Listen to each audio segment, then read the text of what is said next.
Dahil na-miss ko ang soup, guys, naisipan kong gumawa ng mushroom soup. Pero dahil may nakita din akong maliliit na pansit Mickey, why not mag-explore tayo, guys? Ngayon, ito, nagigisa tayo ng sibuyas. Ginisa ko lang po siya sa konting star margarine. Dahil ang ating garlic ay toasted naman po siya, kaya sibuyas na lang po muna ang ating gigisahin. Nakakamiss kasi guys yung soup, lalo na po yung malamig. Umulan kasi, ang lakas ng ulan kanina guys. Grabe ang lakas ng ulan. Ang lamig. Kaya gawa tayo ng soup. Explore tayo ng sabaw, ng may sabaw. Wala rin akong mabilhan guys na dahon ng sibuyas. Kaya ito lang ang itong sibuyas na puti ang aking ginamit pang gisa. O, diba? Ilagay na natin ang ating kalahating shrimp cubes at maglagay na tayo ng garlic.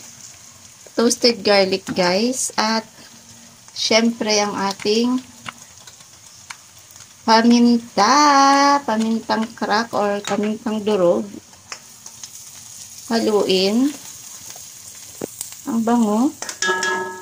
Maglalagay din tayo guys ng konting carrots lamang po siya. Haluin. Para lang magkaroon siya ng instant aroma na manggagaling sa bawang at sa ating sibuyas. Ang bango na guys. At ilagay na rin natin guys yung mushroom.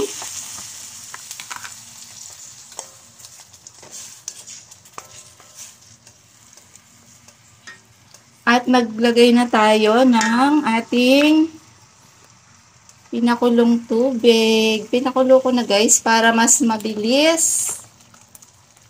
Diba?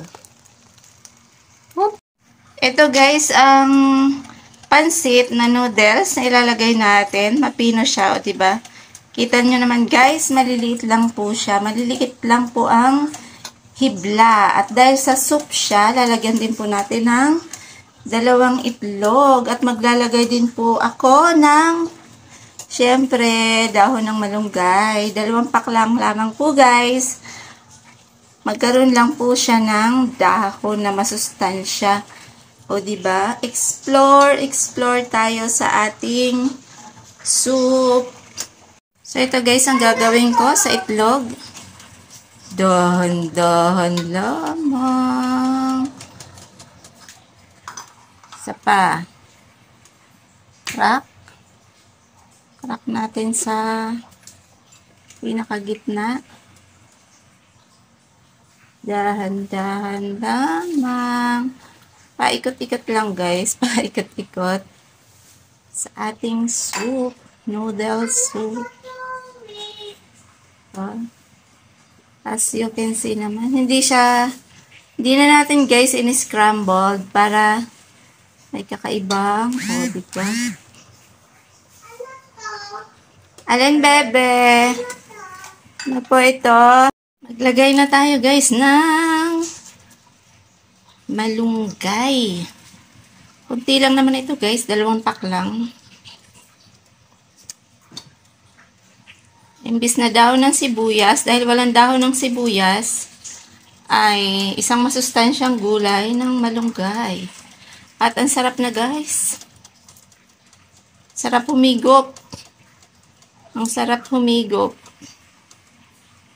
ng sabaw. Ang mushroom soup ko ay naging kakaiba. Dahil nga sa ako'y nakakita ng maliliit na dahibla ng pansit Mickey.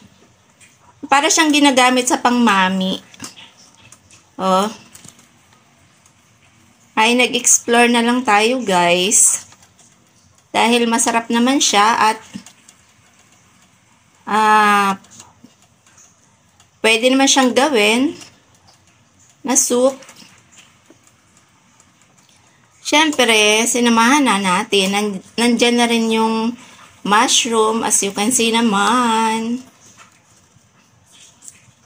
At dinagdagan lamang po natin ng dahon ng malunggay, ay pagkakasarap naman.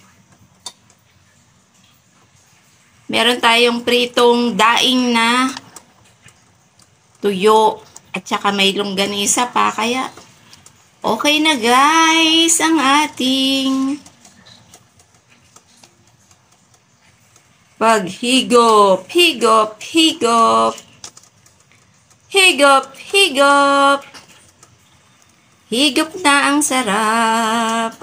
So, ayun lamang po guys, naway nakapagbigay naman tayo ng tip sa ating mga mamshi, papshi, sa lahat ng ating mga ka-social medias. Kung gusto natin gumawa ng simpleng soup lamang, pwede nyo rin po itong gayahin. Nasa inyo na po yan at budget friendly rin naman po ito. Budget friendly na masarap, satisfying, at yung cravings mo sa soup ay talaga naman satisfaction. O, diba? Oo. Oo.